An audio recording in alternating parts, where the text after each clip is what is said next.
Good morning. I'm Peter Milios from the Finance News Network. US markets finished the day essentially flat as investors remain focused on CPI due out later this week. The Dow Jones closed down 0.03%, the S&P 500 ticked down by 0.04%, and the Nasdaq just tipped into positive territory to close 0.03% higher at the close.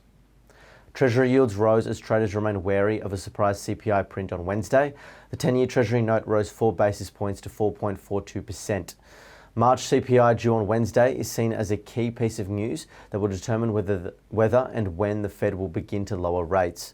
Economists surveyed by Bloomberg forecast Wednesday's consumer price index will show some easing of inflation pressures. Yet the core gauge, which excludes food and energy costs, would still be up 3.7% from a year earlier, above the Fed's 2% target. In company-related news, Tesla shares gained 4.9% after CEO Elon Musk said the company's robo-taxi will be unveiled in early August. Oil prices fell as traders monitored Middle East negotiations.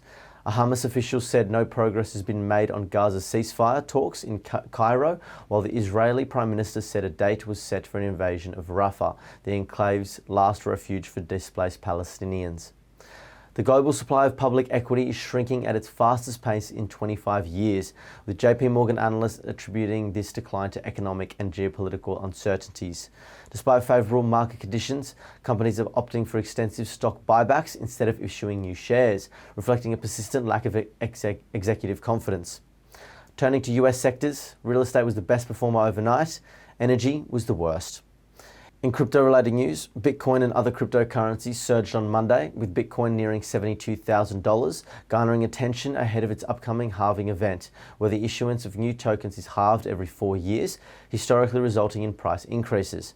However, the dynamics leading into this halving differ significantly from previous ones, as Bitcoin was valued around $9,000 before the 2020 halving, compared to its recent record high of nearly $74,000. Looking ahead to the Australian landscape, the SPI futures are pointing to a 0.5% gain. Thank you for listening.